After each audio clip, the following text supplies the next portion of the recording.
मैं तो फेल हो गया, मैं कुछ नहीं कर सकता, या मेरे एक नंबर कम आ गया, अब मैं क्या करूं अपनी जिंदगी को, क्या अब कुछ नहीं कर सकता क्या मैं? अस्सलाम वालेकुम, बिस्मिल्लाहिर्रहमानिर्रहीम। Welcome back to my channel Padho learn together. उम्मीद है कि आप तमाम लोग खैरियत से होंगे। तो आज की वीडियो आपके लिए इंपॉर्टेंट है। क्यों? क्योंकि आज मैं बताऊंगा आपके बारे में। अभी रिसेंटली रिजल्ट आया है जिसमें बहुत सारे स्टूडेंट्स पास हुए हैं, उनको बहुत बहुत मुबारकबाद हो। और बहुत सारे स्टूडेंट्स ऐसे हैं जिनके मार्क्स कम आए, और बहुत सारे स्टूडेंट ऐसे हैं जिनके मार्क्स बहुत अच्छे आए, और ऐसे भी स्टूडेंट्स हैं जो इस एग्जाम्स में फेल हो गए। तो बेटा, आपने परेशान नहीं होना। जरूरी नहीं है कि मैट्रिक में ही फेल हो गए, या 9 में फेल हो गए, मैट्रिक में फेल हो गए, सेकेंड ईयर में हो गए, फर्स्ट ईयर में हो गए, किसी में भी फेल हुए आपको परेशान नहीं होना, क्योंकि आप बेस्ट हो। आप सबसे ज्यादा बेस्ट हो। अगर आप अपने आप को महसूस करते हो कि मैं तो फेल हो गया, मैं कुछ नहीं कर सकता, या मेरे एक नंबर कम आ गया, अब मैं क्या करूं अपनी जिंदगी को, क्या अब कुछ नहीं कर सकता क्या मैं? ऐसा बिल्कुल भी नहीं है बेटा, आप बेस्ट हो स्टूडेंट, आप बेस्ट हो।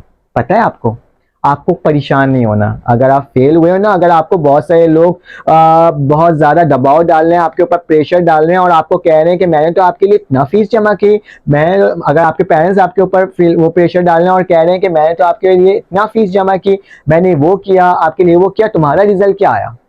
और आपका क्या रिजल्ट आया? आप कम आ गया, आपके मार्क्स कम आ गए। या फिर आप बहुत पढ़ते थे और पढ़ने के बावजूद आप अपने आप को खुद महसूस कर रहे हो कि आपके नंबर कम आए हैं।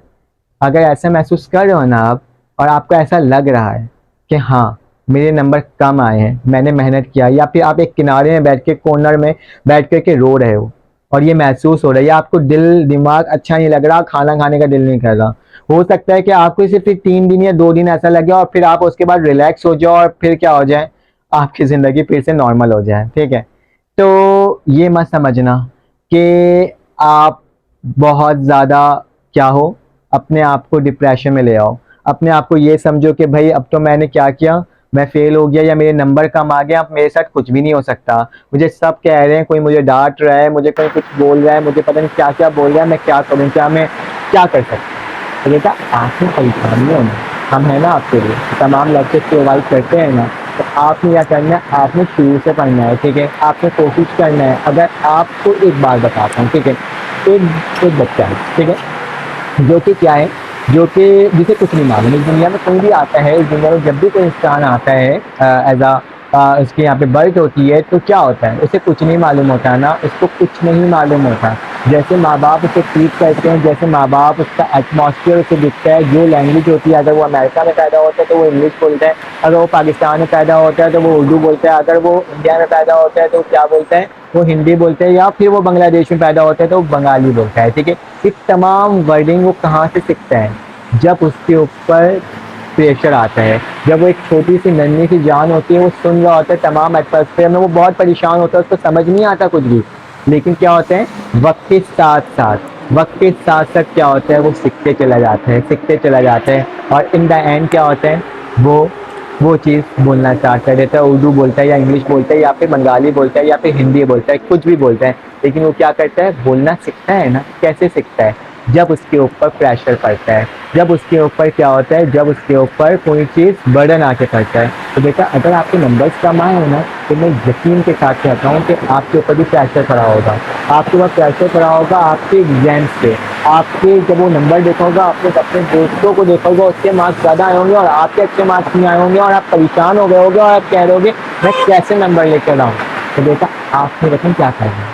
आपने कुछ नहीं करना है। आपने सिर्फ और सिर्फ दिन भर में मुश्किल से, अगर आपने 2 घंटे भी निकाल लिए ना अपने एग्जाम्स की तैयारी करने के लिए, तो मैं कहता हूं कि आप अपने एग्जाम से बहुत अच्छे मार्क्स लेकर आ सकते हो। लेकिन बस आपने अपना क्या करना होगा, आपने अपना शेड्यूल बनाना होगा। ठीक है? शेड्यूल कैसा हो कि जिसके तहत आप पढ़ सको, आपने बनाना होगा किस तरीके से लाइफ में, इस दिन ये पढ़ूंगा, इस दिन ये पढ़ूंगा, इस दिन ये पढ़ूंगा, और इतने घंटे ये पढ़ूंगा। ठीक है? तो उस हिसाब से क्या हो सकेगा, आपके मार्क्स बहुत ज्यादा इंक्रीज हो सकेंगे। क्योंकि अगर आप एक प्लानर लेकर नहीं चलोगे, अपने आप को एक सीधे रास्ते में नहीं लेके चलोगे, तो आपका कोई फायदा नहीं होगा ना। अगर आप एक दिन इंग्लिश पढ़ने बैठ जाओ, दूसरे दिन मैथ्स पढ़ने बैठ जाओ, तीसरे दिन ऐसे पढ़ने बैठ जाओ, कोई दूसरा सब्जेक्ट पढ़ने बैठ जाओ, तो इससे कोई फायदा नहीं होगा। ठीक है, आपने क्या करना होगा, आपने वो चीज पढ़ना होगा जो चीज आपको दिल कर रहा होगा। मतलब जिस दिन आपने उसको लिखा होगा कि मुझे इस दिन ये पढ़ना है, तो आप उस दिन ये ही पढ़ोगे। भले से आपके उस पूरे सब्जेक्ट की तैयारी हो चुकी हो, लेकिन फिर भी आपने क्या करना होगा,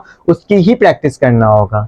तो इस तरीके से क्या होगा, अगर आप मुश्किल से 2 घंटा भी दोगे, रेगुलर 2 घंटा भी मत दो, मतलब 1 घंटा आप दे दो, 3 से 4 दे दो, तो दूसरा दे दो 8 से 9। ठीक है, बीच में गैप लेकर आके पढ़ लो। तो इससे क्या होगी, आपकी ना बहुत अच्छी प्रिपरेशन हो सकती है, अगर आपने सिर्फ और सिर्फ 2 घंटे दिए रेगुलर बेसिस में। ये नहीं कि संडे को छुट्टी ले रहे हो, हफ्ते सैटरडे को छुट्टी ले रहे हो, ऐसा नहीं। आपने रेगुलर बेसिस में पढ़ना है और 2 घंटे निकालने हैं, और 2 घंटे से क्या हो जाएंगे, आपके एग्जाम्स में बहुत अच्छी तैयारी हो जाएगी।